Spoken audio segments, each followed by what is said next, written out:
Selamat pagi, jemaat GKI Kelas Bojonegoro yang dikasihi oleh Tuhan Yesus. Berjumpa kembali dengan program Resapi, Renungan Singkat Pemelihara Iman. Hari ini kita akan kembali merenungkan firman Tuhan. Marilah kita sebelumnya memulai dengan doa. Mari kita berdoa. Tuhan, kami mengucap syukur. Pada pagi hari ini Engkau telah membangunkan kami dengan badan yang segar. Kami melihat anugerah Allah sungguh luar biasa ketika kami sedang beristirahat. Dan Engkau telah menganugerahkan pagi yang indah untuk kami. Tuhan, izinkan kami untuk memulai hari ini dengan firman Tuhan. Karena firman-Mu itu adalah pelita dan terang dan penunjuk jalan bagi kami manusia yang terbatas. Inilah kami ya Tuhan, di dalam nama Tuhan Yesus Kristus kami berdoa dan mengucap syukur. Haleluya.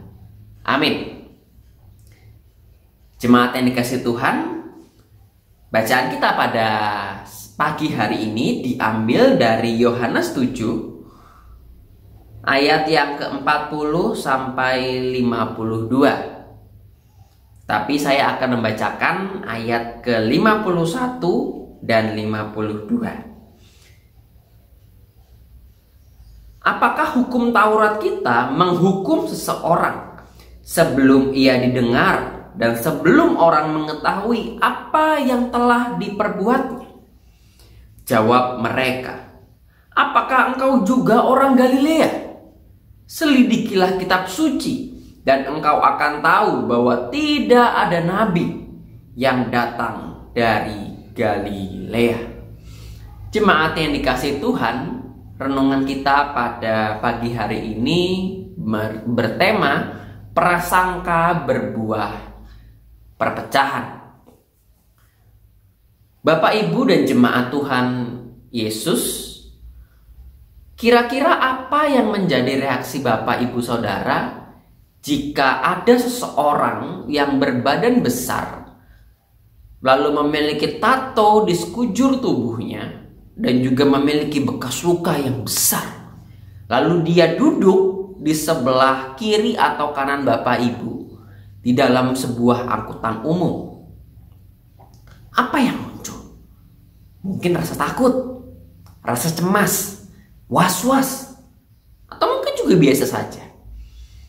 Nah, Bapak Ibu, mungkin sebagian besar dari kita akan mengalami hal-hal yang pertama. Berpikir bahwa orang ini yang duduk di sebelah kita ini mungkin adalah seorang kriminal. Dan sekarang keselamatan saya sedang terancam karena dia duduk di sebelah saya. Mungkin dia sedang mengincar saya sebagai target dia berikut. Fenomena ini Bapak Ibu disebut atau juga seringkali disebut sebagai prasangka. Prasangka sendiri Bapak Ibu adalah sebuah pendapat atau anggapan yang dimiliki sebelum mengetahui fakta atau informasi yang sesungguhnya. Tentu pendapat dan informasi ini bisa memiliki arti yang positif, tetapi dalam kenyataannya kebanyakan selalu bernada negatif. Firman Tuhan pada hari ini juga menceritakan sebuah prasangka yang sedang menguasai manusia, terutama orang-orang Farisi dan para imam-imam kepala kepada Tuhan Yesus. Mengapa demikian? Karena selama dalam pelayanan Yesus di dalam dunia, Tuhan Yesus banyak melakukan perbuatan-perbuatan besar, bahkan bisa dikatakan ajaib.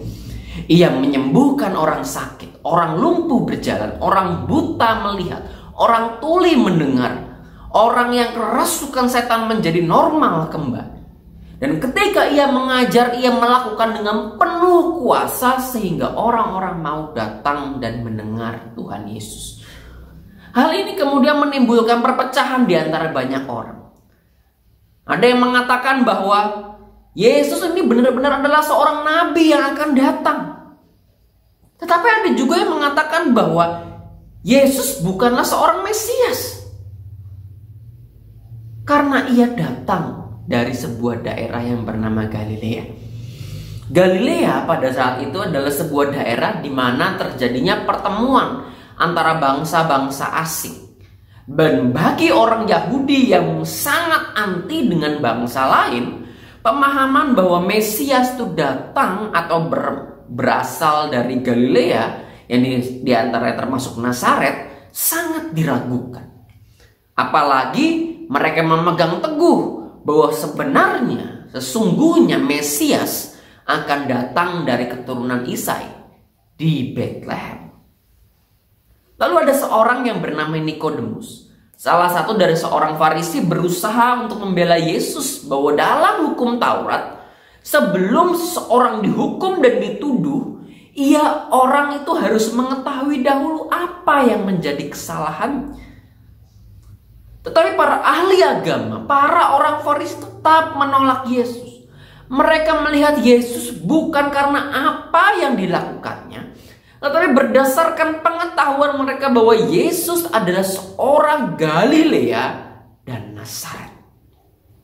Bagi mereka, orang yang berasal dari daerah tersebut adalah orang-orang yang tidak baik, orang-orang yang berdosa.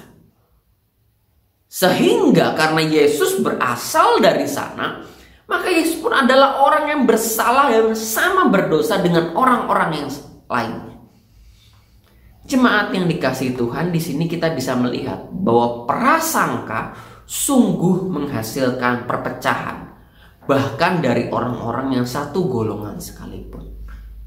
Nikodemus yang sama-sama orang Farisi, yang hidup bersama-sama dengan orang-orang Farisi, dihina, bahkan diejek karena berusaha membela Yesus.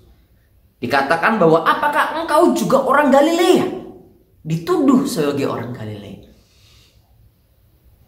karena hanya ingin membela Yesus. Nah, Bapak Ibu, bagaimana dengan kita? Ini menjadi sebuah perenungan bersama bagi kita semua. Apakah kita masih membiarkan prasangka menguasai hati dan pikiran kita?